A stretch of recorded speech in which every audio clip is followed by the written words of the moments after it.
Washington too, who have some districts struggling. So I really appreciate your time, and we'll see. We plan to go for 4 weeks, and I think that should be enough, and then we can double back and do some other stuff. So good morning, and again, I thought we'd kick it off with Steve Harrington. I think he does a good job getting us going and talking about some new stuff on his mind. Did he just take off? Yeah, he just ran. There he is.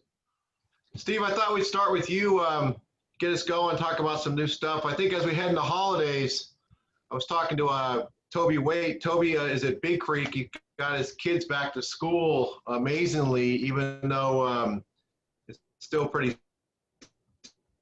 smoky around there. I forewarned him of some of the stuff you said, but you guys went through the holidays becomes another issue for everybody with their mental health. Do you want to share maybe 5 minutes of some stuff that you learned, most of these people in their third, fourth, the sixth week after the fires? Okay. Steve? Oh, am I on mute? No, I'm on. No, you're good. You're good. Okay. Sorry we missed you last week, but you want to share some thoughts? This is kind of like the second, third month for these folks, and we're also, be dealing with people who lost their homes heading into the holidays. So that's probably the hardest time, because our fire was at the end of October, 1st of November, and you had Thanksgiving and the holidays, and I can talk about the type of interventions that we try to put out for families. Yeah, that'd be great. Are we on now? Yeah, you're on, Steve. Yeah. Oh, I didn't know we had started formally. Oh, yeah. No, I'm sorry. Yeah, we just started. You went and got your coffee. I introduced you, said a great comment about you, and then you disappeared. So yeah, why don't we talk about that to get started? Thank you. You're welcome. Well, first of all, this is going to be the hardest time you're going to experience, because staff will endure. They will come back and they will endure the opening of school and get started. I don't know how most of you started, but what we did is we had staff come back a day or two early, and then we gave them just their own time, and we hosted lunch for them county-wide, and basically for the purpose of just letting them bond and connect and share their stories, because they had to talk to each other. As that progressed, in a few weeks, school was operational, and as it was operational, the holidays came upon us in Sonoma County. We've had 4 fires in the last 3 years, and all federal disaster and 1 federal flood. So we've had a multiple set of disasters, but the holidays are the hardest point because they come back as anniversaries. So the first year, you're dealing with it in your first year, but your second and third year, you will still be dealing with it. And I'm sure Mary knows about that, because when that anniversary date hits, it just sets a tone that everyone brings back memories. So I would tell you to be sensitive to that. The other thing I would tell you is that your staff may lose it during that day, and you need to have an alternative plan for them to opt out.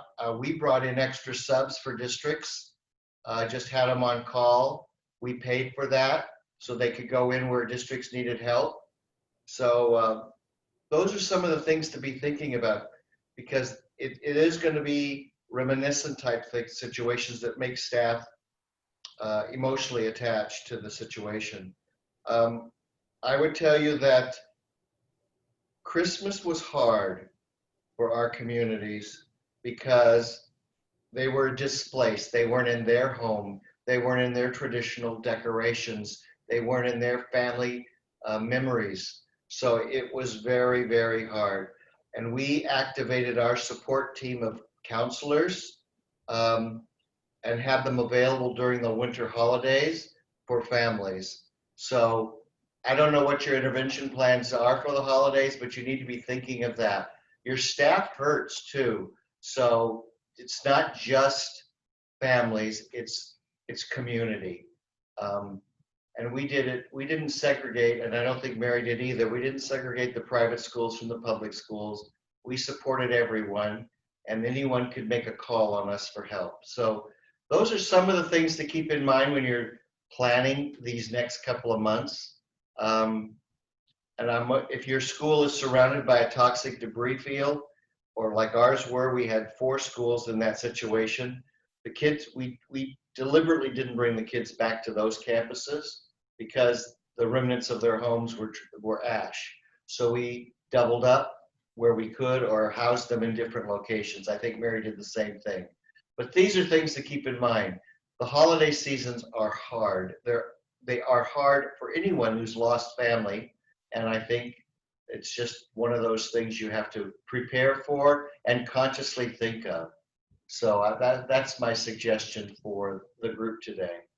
Steve, I think you work very closely with your, what do you have, 42 superintendents, I believe it is? I have a lot of them, I don't know. 40 school districts and 38 superintendents and 200 school board members. Any tips for the superintendents on the weight of the world they're carrying? I know they have that superhero stage that they're in, but then that, you know, that goes. Well, ours, we kept a network together. We kept a network together and would check on those because of the 38, of course, they weren't all in the disaster. So the 6 that had the disaster or had their communities damaged, we networked with them on a regular weekly basis just because they need someone to talk to too. I know during the fire every night I called them to see how they were doing because they need to talk to somebody who has and who's empathetic to their situation because they have to remain focused during the whole day and during the evening activities of community outreach meetings and all that. And then when you get home, you have to decompress. So I used to call them in the evening just to check on them to see that they were all right, their families were all right. So I would suggest the superintendents do that with your administrators, your principals, because they're operating at your direction, but they're also focused on trying to keep their staff safe. So those are some debrief questions I would suggest. That's a very good tip. And thanks again, Steve. I know I just thought of the holidays because I went into a store and all the Christmas stuff's out, and I thought, gee, some of these families, that I forgot how intense that could be. So great words to from the wise. I appreciate it.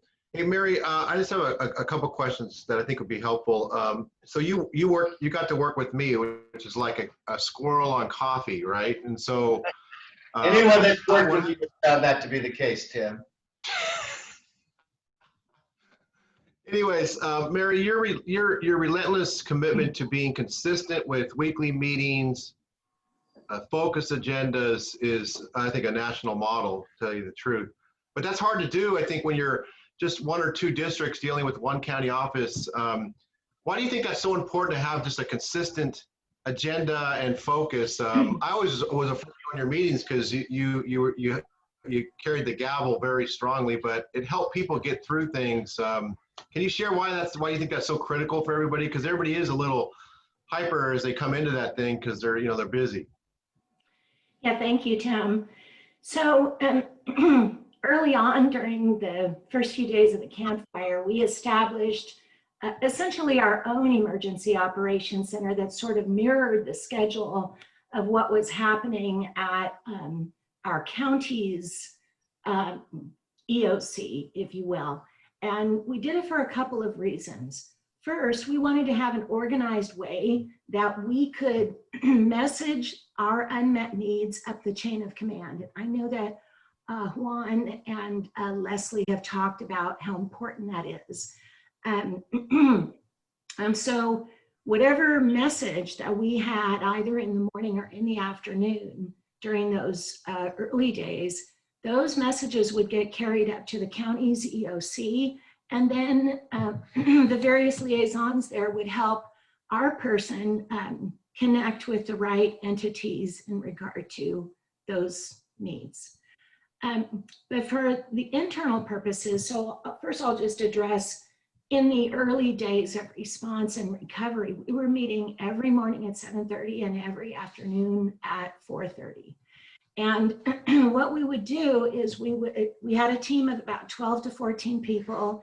At the time, of course, we were usually present in the room, although we always had folks from Cal OES and FEMA on the line with us, and CDE, of course. And we would talk about what were in the morning briefing, we would talk about what was everybody's mission for the day? What were they going to accomplish? What did they hope to be able to report back in the afternoon? So it really helped with focusing our efforts, because it is chaotic. And this really was a great way to ground ourselves in the morning and really talk about what were the key priorities for the day.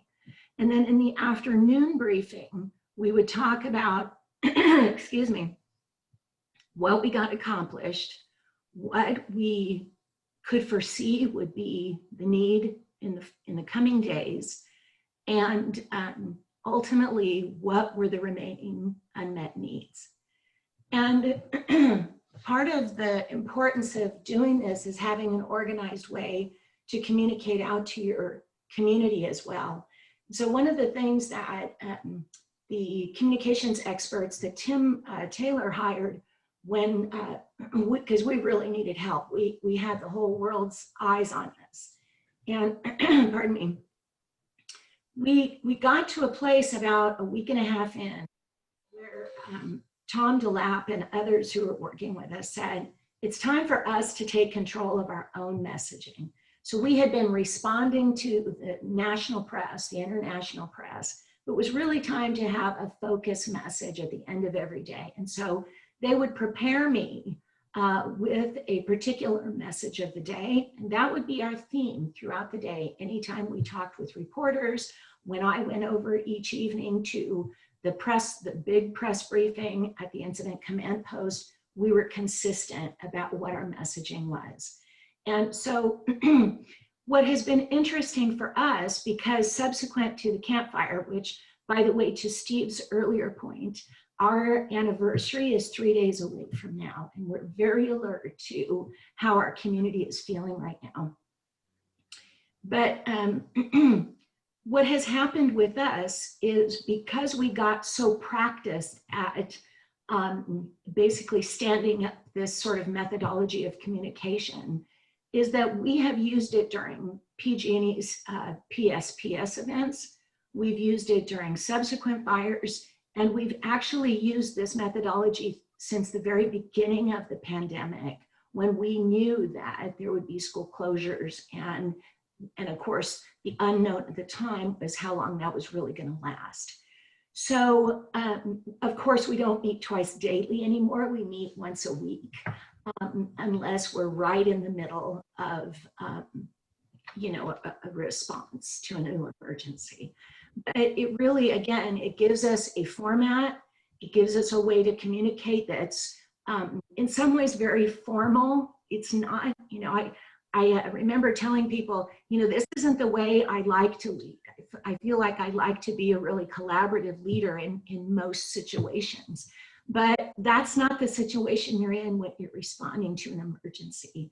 And so it's very much sort of a command and control type style, because that's how you're going to get things done and be really clear with your communication. Thanks, Tim.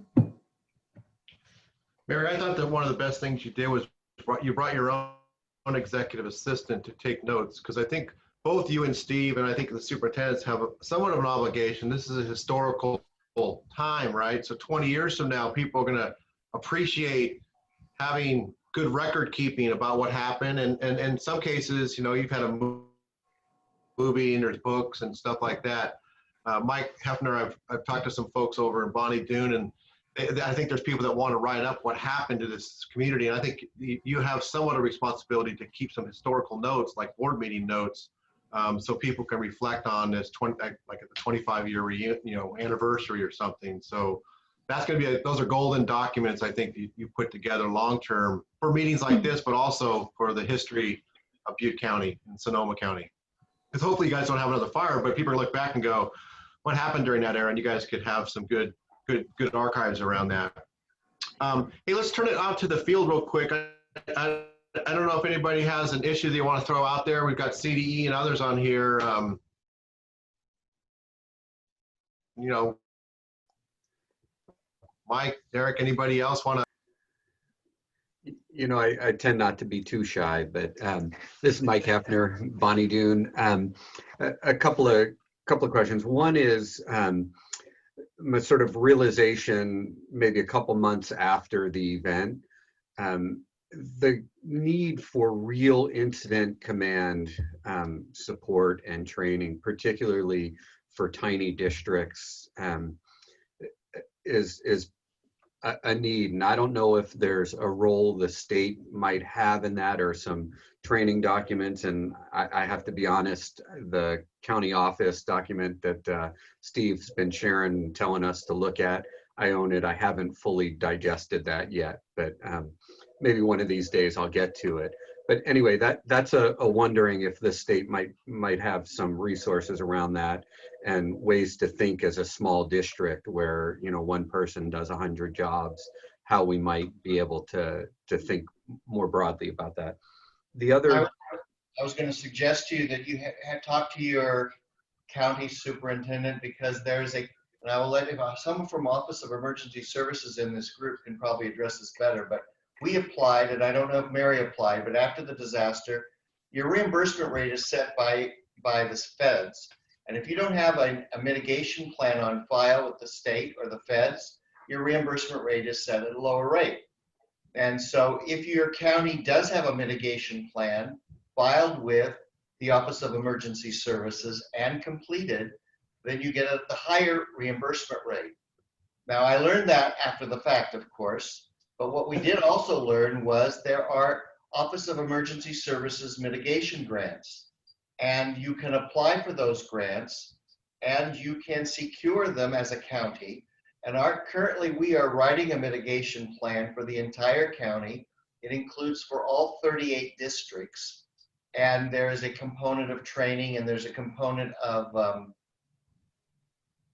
well, basically how you organize your district and so on. So of course that's all after the fact, but we can speak to the fact that we've had multiple fires. So therefore, when we do our filing, our mitigation plan is on file and record, we will get a higher reimbursement rate because we went through the process of planning and preparing for disaster. I don't know if you applied, Mary, for OES as a mitigation grant and are writing one for your districts, but I know we are. Yeah, we actually ours was just adopted as an annex of the county's local hazard mitigation plan. And it was really interesting because despite the fact that we've had so many issues in my county, districts were sort of reluctant to provide us with the details about their districts because they just didn't really understand how that would ultimately benefit them. But it is really important because not only is the reimbursement rate greater when you have a local hazard mitigation plan on file as a county schools annex. And by the way, other than LA Unified, I think we were the first ones to finally get it adopted. And it was a 1.5-year project of somebody's total attention. I mean, it's a lot of work. We still haven't gotten ours finalized yet. Yeah, yeah. It's because I have 40 districts and you have to write one for each district. So Yeah. even whether they have 10 students or 20,000 students. Exactly. But I think one of the important things about that, and to really push that at your local county office of education and really ask about how that could happen for you, is that it also does exactly what it says. It provides FEMA dollars that are set aside specifically to mitigate some of the problems that ultimately lead to disasters. And so, and those grants are, I'm not going to say they're readily available, but because you would have that annex for the local hazard mitigation plan, you have the right to apply on behalf of districts. And oftentimes too, if the county is doing some kind of nearby project for mitigation, you can kind of piggyback on that project for your community. That was a great point to bring up, Steve. Well, I was going to just tell Mike that Ferris could be your conduit at the county level for your districts within Santa Cruz. And of course, you don't have as many districts. Pomeroy is your biggest district, so Yep. that would be the most challenging one to write. But you have earthquake disasters there as well, so you have to think not just fire. There's flood from the river, and there's the earthquake there. Santa Cruz has occurred more than once, so think of those things as preventive measures. Yeah, there's a lot of talk now about debris flow as the rains get closer. So, I think it's a timely topic for us. I think it's, Tim, I think it's really important because I know Steve mentioned that, and being in Kern County, believe it or not, we have mitigation plans in Buttonwillow as part of the county, because should there be an event on I-5 up on the Grapevine and it's shut down, Buttonwillow becomes the housing area for that. And there are grants for us to be able to do some things to our facilities to prepare for that. If the dam breaks at Lake Isabella, Buttonwillow becomes the evacuation point for Bakersfield, because the water from there would come up right up to I-5 at Buttonwillow. And so we become a major evacuation point for that. So even the smallest districts are included in those things, and we become a key place in the event of a huge disaster in Kern County. And so I think it might not hurt just to check with your county office just to see if there was something written that did include you at some other point. Also, when we have to work with Homeland Security, because within the Buttonwillow boundaries, we have a power plant that serves 6 western states, which becomes a volatile point for terrorist activity. We have the aqueduct, which runs through our boundaries, which is also a concern for terrorist activity, as well as oil fields.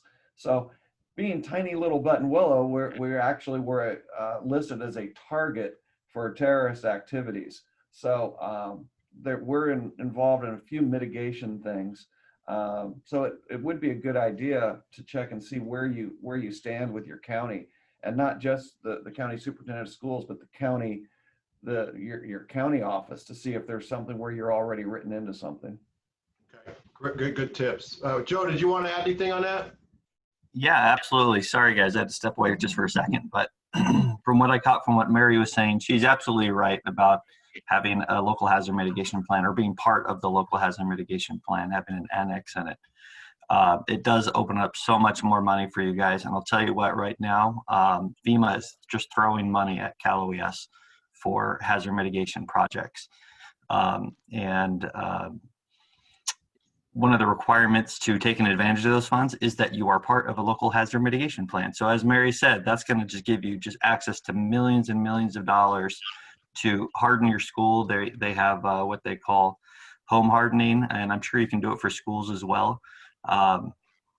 So school hardening, I haven't heard of that yet, but I don't see why that couldn't be a thing, where you're basically creating, hardening the school against fires.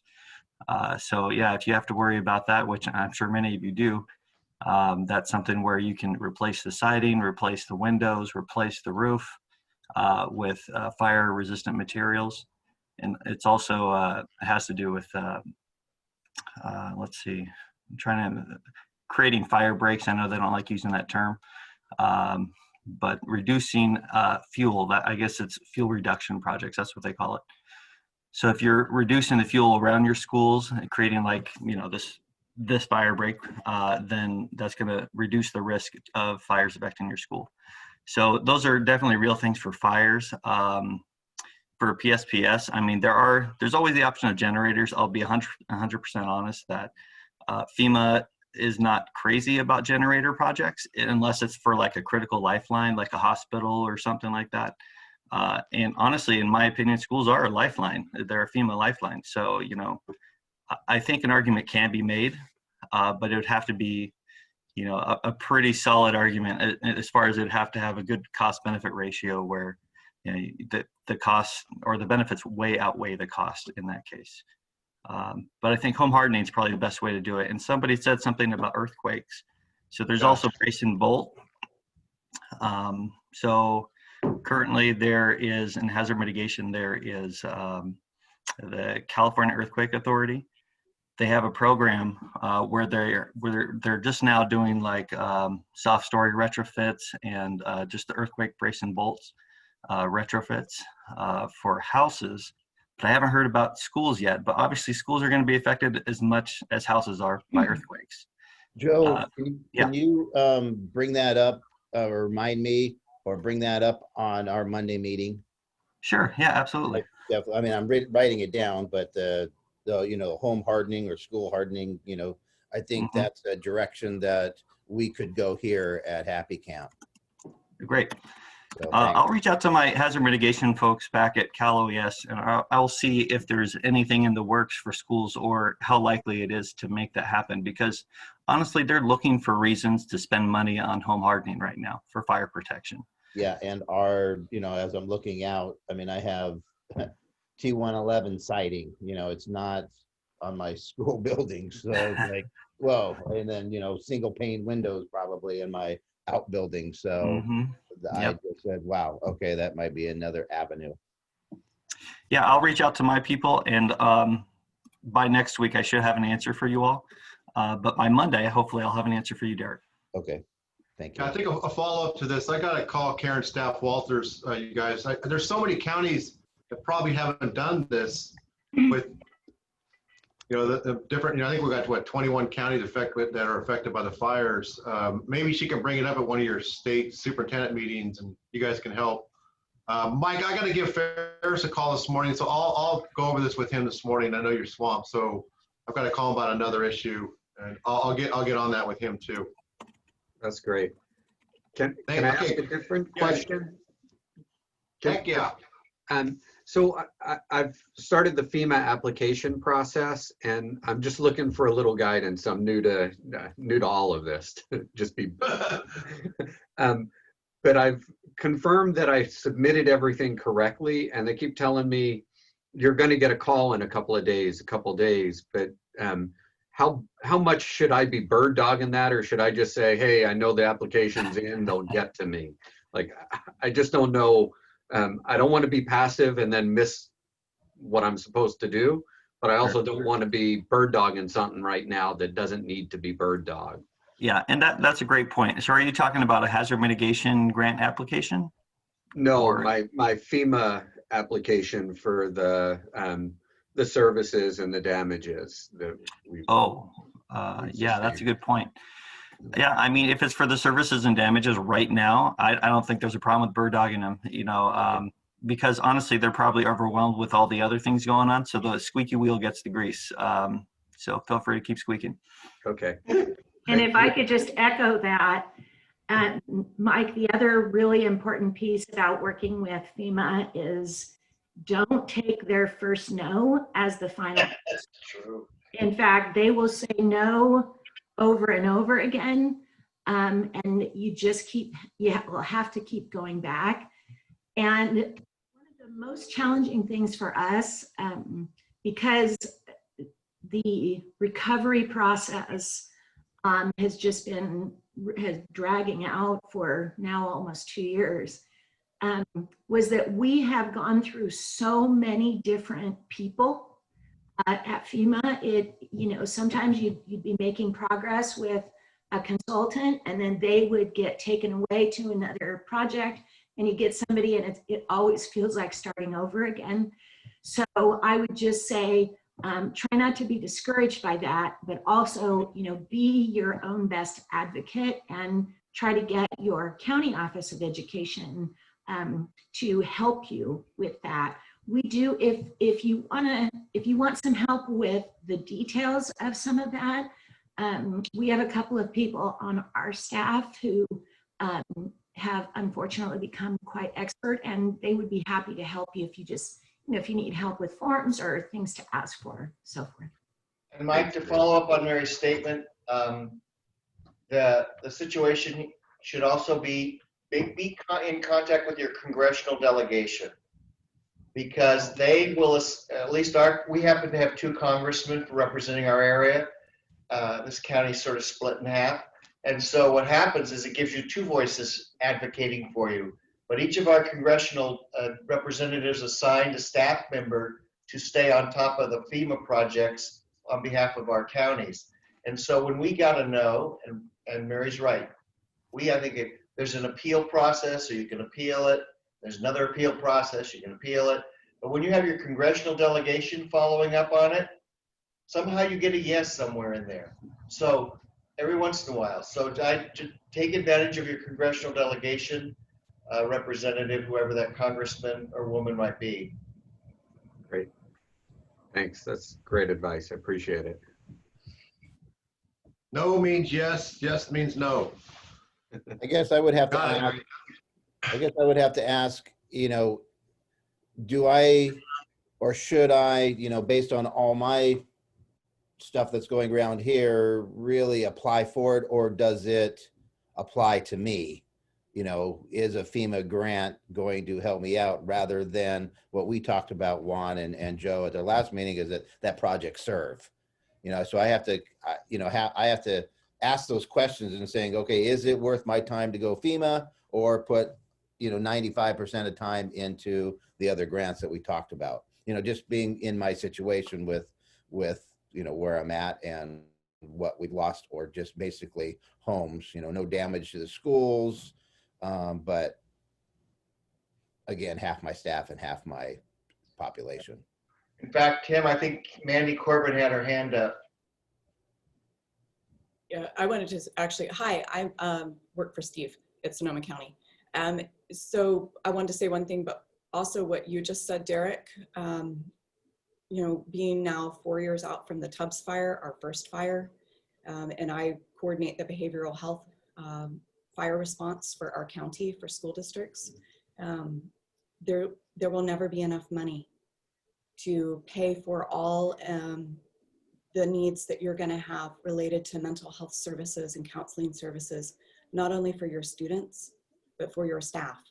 And I think, so one of the things we talk about here is, prior to the Tubbs fire, we would not have done the same type of mental health responsiveness that we do to our personnel that we do now. So my 2 cents about it is, go for everything you can. You're going to need every penny in relationship to the part of the services that I provide. I just wanted to make one comment about something that Mike said much earlier on about the need for real training and planning. Just thinking about the counseling and the mental health response post-wildfire. My opinion, I do not believe that in California we do enough yet to prepare students and staff for an oncoming wildfire. And I think there is a real need for training and preparedness, especially for students. We do earthquake drills and we do fire drills. We do not do wildfire drills. And I think that if we were to survey students, their fear level around earthquakes as compared to wildfires, obviously wildfire is very scary, but having been through a couple of earthquakes, but I feel, and so do students, more prepared because we train and do drills, and just the simple psychological response of knowing that you've practiced something and you have an idea of where you would go, that unto itself will long-term alleviate some of the mental health issues that are related if a wildfire actually occurs. So I just want to throw that out because we have some people from CDE listening, and I hope I'm not in trouble with Steve because we didn't talk about that first. But I have been thinking about that I believe students in California, we've had so many wildfires. If we just simply did drills and talked about it in advance of it happening, and hopefully it would never happen in any more communities. We all in this meeting know how it feels to have a wildfire happen in your community, but just my 2 cents about real planning and training about wildfires. Yeah, thank you, Mandy. Thank you, Mandy. I would agree. Oh, go ahead, Derek. No, I just said that definitely just, it helps me out just in that thinking. To follow up on one question is do you, through, and Joe and Juan help me out with this, Project Serve as well as FEMA, are we writing kind of the same? Is it overlapping? Do I ask for you know, the same, not the same amounts, but, you know, how does, again, reaching out, and how does that work? I mean, do I ask for both, you know, do I ask for the same things on both things, thinking that I would get one or the other? I agree, and I mean, I'm a firm believer in not putting all your eggs in one basket. So, you know, pursuing the different funding sources is something that I would recommend. We will have to take a closer look at the specifics in your case, Derek, and see how we can structure not just the CERB, but the potential FEMA reimbursement as well. But generally speaking, yes, you know, I know it's work, it's time consuming, but pursuing all potential funding sources is what we would encourage. And then I also want to follow up too on Mandy's point, and I agree that the state of California could do a much better job in preparedness. In fact, that was part of my vision for this emergency services team and CDE, is that we would have you know, strong efforts in all of the emergency management phases, including preparedness. I will let you guys know that we've been working with Cal OES. They had a grant, and they partnered with the Sacramento County Office of Ed to develop lesson plans. We're going to call it, I think, the preparedness ambassadors. That's going to be available for all school districts and teachers. We're hoping to unveil that within the next this month or so, and that is to help students, teachers, and then to also take some of these lessons home, you know, these students, and help them in preparedness efforts. But overall, that is one of the areas that I'm going to have Joe and Jake work on. You know, once we get out of response mode, preparedness is key, and I think that there's a lot that we can do, and we're going to be working hard and trying to provide more training, more information for all school districts so that we can be better prepared. Because I do agree that there's a lot of room to improve. Yeah, one of the drills I would suggest, because I happened to have done it when I was a district superintendent, was evacuation. How do you evacuate a school in a mass disaster? And we did that at a simulation when I was superintendent of Windsor. If a overpass crashes and you've got a school on one side of the freeway, how do you get those kids out of the situation? So we practiced that. That practice did help when we had to deal with the mass evacuation in the Kincaid fire, of how to get the community out. What are your routes for evacuation? If your school was in session, which we did when we had the Guerneville flood, how do you evacuate 12,000 students so that they're not captured behind the flood wall? So we have to figure out how to do that, and do you have mapped out routes? So those things need to be looked at with districts, because this isn't going away. I think with climate change, we are dealing with more anomalies than we've ever dealt with before. So when you put your task force together, think about evacuations of a district or a school in a mass situation. I think Paradise was a perfect example. They had good common sense on how to evacuate, but your bus fleet scattered all over, all sorts of things. So how do you pull everybody together? Those are the types of things districts need to think of. Andy, great idea. You know, all 6 million kids were affected by fire last couple of years. The smoke permeates to everyone. Kids can't play outside. That's scary for kids. And I think your comments and Juan, let us help us go with anything. I think Dave Gordon better be reaching out to Mary and because they are the ambassadors of fire. So good job. I think that's great stuff. By the way, Steve, just on a bird walk real quick, did you guys pass a mental health bond, or not a bond, but a... Yes, my bond passed. Congratulations. I read that and I was going to call you. That's awesome. Good job. I don't know if it's because my name was on it or not, but it passed with a 1/4-cent sales tax for mental health for students and homeless, and the community passed it with almost 69%, 70%. Wow, that's amazing. Yeah, Bravo. That's great. No, really, that's a good example for us. Anybody else have anything to add? Mary McNeil, what's the weather? We're gonna get the weather update down in your Needles. Hey Tim, it's 90 today. We're having a warm streak, but then we drop back to 50, so it's crazy. Okay. Do you have anything to add? No, I think we're good. You know, I think it's interesting because the emergency situation, even though I hadn't dealt with the wildfires, but we have fires in our community all the time, and the lack of fire department and response for various reasons. And I mean, homes burn down here in town regularly, and things catch fire. You wouldn't think things would burn like that in the desert, but we have, you know, we have all that grass and that. So we deal with fires here, and I never really thought of putting it together until listening to all of you, and it's really helped some of my needs to really include that in our district community emergency plans, because we usually just relate on an individual basis, but I still have this, it causes the same effect on families, just at a smaller scale, but it's just, it's been very, very helpful, I have to say. And then the river, we have a plan for, because there's 3 dams from Lake Mead, Bada Vegas to Davis Dam, and then Parker Dam, and that monitors all the water of the Colorado River, and it's a huge terrorist threat area, and I deal with Homeland Security a lot, because if any one of those were to break, it from here to Mexico would be severely impacted. I mean, our town would be gone type thing. So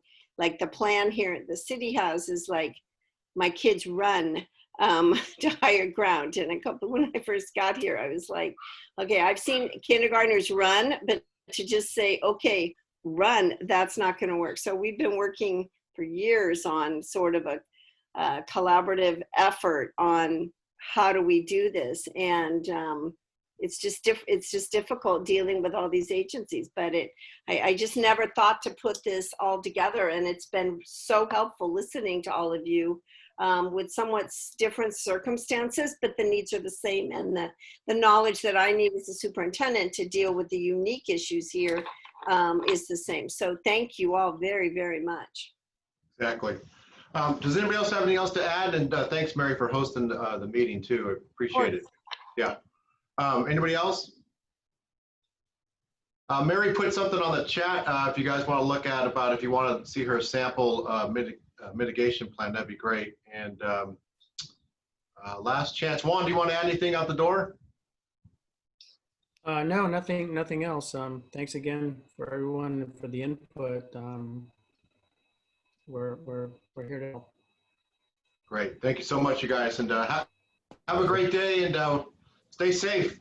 Yeah, thank you, everybody. Take care. Congratulations, everyone. Steve.